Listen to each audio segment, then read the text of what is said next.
Folks, I'm offering you a special first chapter preview to commemorate Banned Books Week, a celebration of the right to read and an uplifting of the importance of diverse perspectives in stories.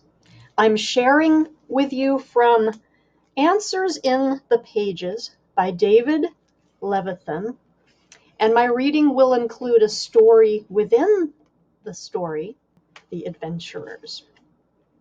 In the end, after everything they'd been through, there was only one thing the residents of Sandpiper Township could agree upon: that all the fighting, all the commotion, all the rallying came down to how a person chose to read a single sentence.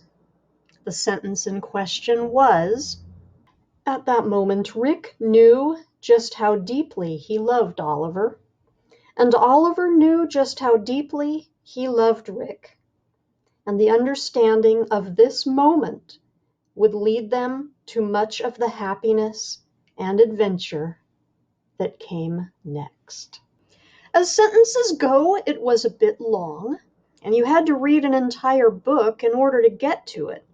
Many of the residents of Sandpiper Township wouldn't have noticed it if it had been said during a TV show or appeared as a quote in the middle of a newspaper article, but because it was the last line of The Adventurers, and because The Adventurers had been assigned in Mr. Howe's 5th grade class, people did take notice. Only one person at first, then considerably more.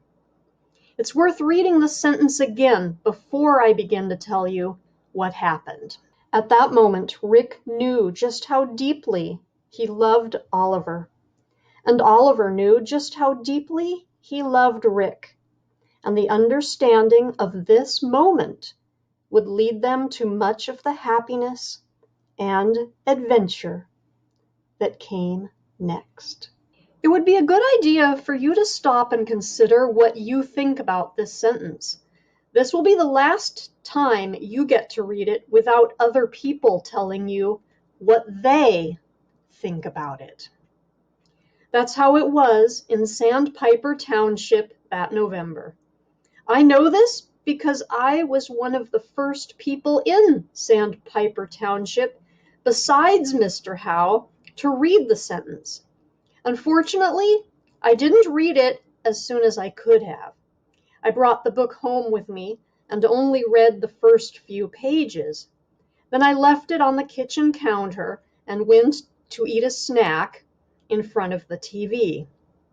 From there, it only took an hour for my life to spiral out of control.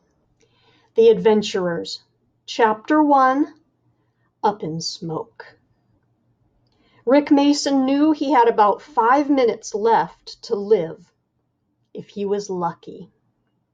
There was something about being handcuffed to a chair in the heart of an abandoned building about to be set on fire that forced him to focus. It didn't matter that Rick was only 12 years old. His mind often felt much older than that, and at this moment, it only had one purpose: to get him out of that house. It had been a mistake to come to the mansion alone, and an even greater mistake to let his guard down for even a second. Of course, McAllister had sent his bodyguards to do the dirty work. By the time Rick had heard the telltale lunge of boots, the crowbar was already swinging toward his head. They could have done away with him then, but clearly McAllister wanted Rick to experience a more elaborate death than a simple pummeling. Rick was starting to smell the smoke now. This wasn't the time to dwell on mistakes. First step, break the chair. Rick tipped forward on his feet, then flipped himself into the air. When he landed, he made sure to lean all his weight onto the chair's wooden frame. The first fall weakened it. The second fall cracked it. The third fall broke it. Rick's spine also felt like it might scatter onto the floor, but Rick clenched his teeth and kept going. The sound of fire from the ground floor was beginning to roar now, and the smoke was getting heavy. Rick swiped his cuffed hands on the floor and was relieved when they came up without any gasoline on them. McAllister wanted this to look like a natural death. It bought Rick a little time. The cuffs would have to stay on for now. He pulled his shirt over his nose and mouth, then dropped low, pushing forward to the staircase. Unfortunately, the fire had gotten there first and was now climbing its way to him. This left the windows. At the top of the stairway was a stained glass casement with a saint in the middle, St. Christopher. Rick thought, even though St. Christopher really wasn't McAllister's type. Like many adventurers, Rick had a great respect for art. In this case, it meant he whispered a quick apology to the glassmakers before crashing through their creation. Rick was relieved to find the mansion's front overhang waiting underneath the shattered window. He was not relieved when he noticed that people were shooting at him, and the front porch was on fire. The smoke gave him some cover, but it also meant that the place where he was standing was likely to cave in about 5, 4, 3, 2. Rick ran around a corner and leaped in the direction of the tree line. Had it been winter, he would have landed on ice-hard ground, but it was still enough of autumn for there to be leaves to soften his plunge. With shots inconsiderately pinging off the tree trunks to his left and his right, he zipped deep into the forest, only catching his breath when he heard the sound of a fire brigade making its way onto the property. Awkwardly, because of the handcuffs, he checked his pocket watch. It was 20 strokes short of 6. He had to keep moving.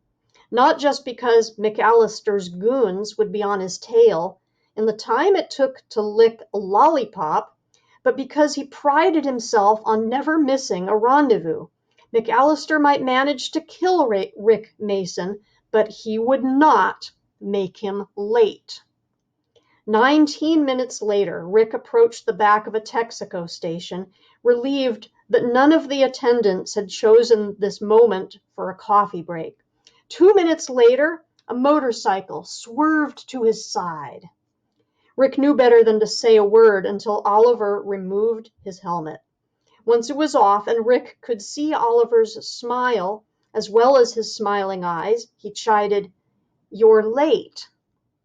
Oliver took this in stride. "You didn't tell me you were leaving, didn't even leave a note on your bed." He registered Rick's situation.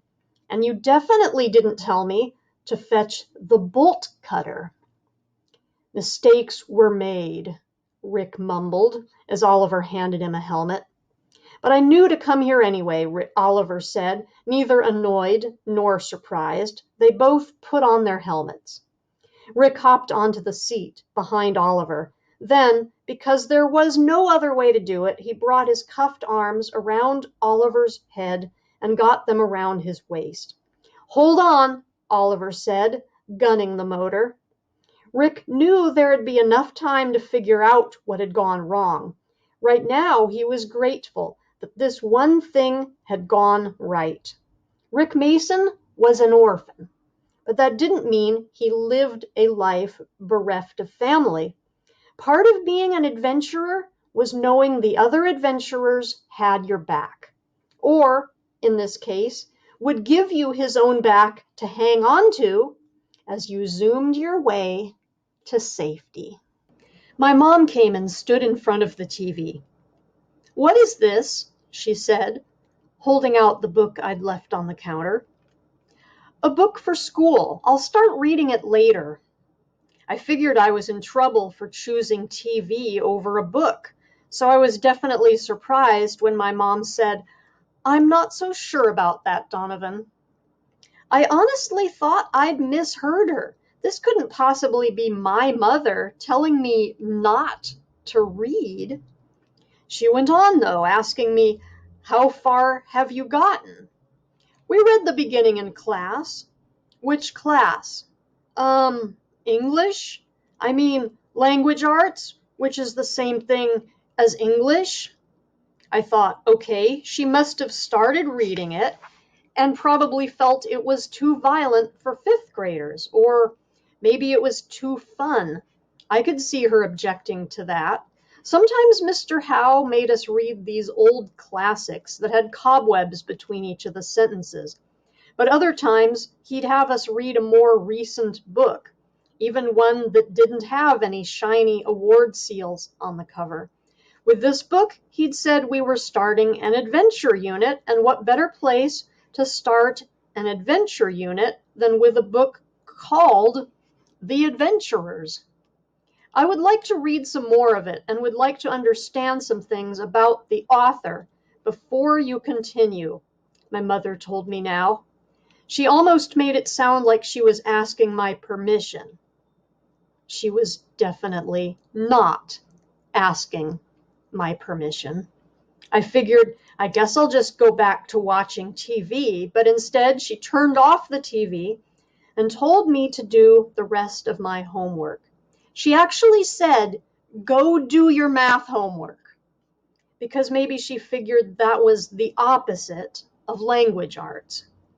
I went to my room, but I kept the door open so I could hear her getting on the phone, calling some of my friends' moms, the ones she was friends with, like Sean's mom and Tara's mom, but not Allison's mom. I couldn't hear what she was saying exactly, but I could hear the names Rick and Oliver coming up a lot. From the chapter Mr. Howe had read to us, I remembered those were the names of the characters from the book.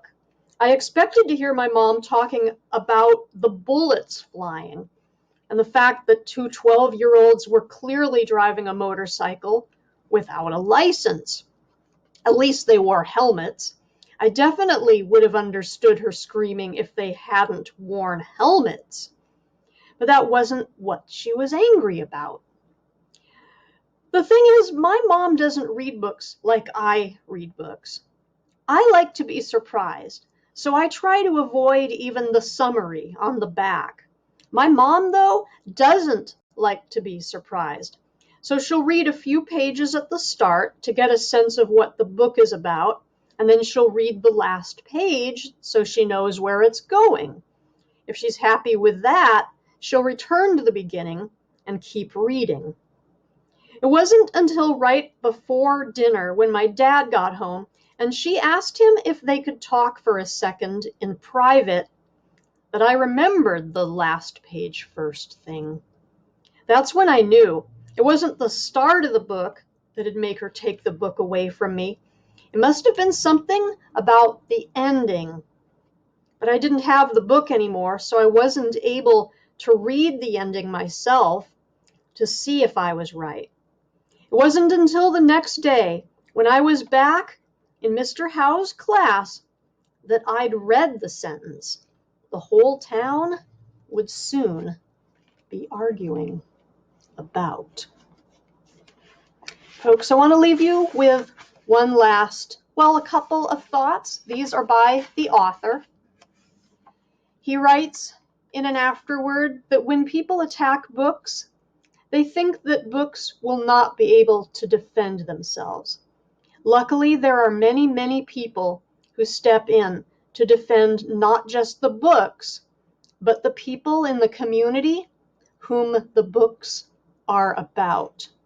Authors, Mr. Levithan included, are emboldened to write freely because they know there are such fierce defenders of the right to read. And I hope that you, along with me, are willing to advocate for the right to read. One last thought by Mr. Levithan. The truth of the matter is that the stories that are being challenged should never be defined by the people who don't want them told.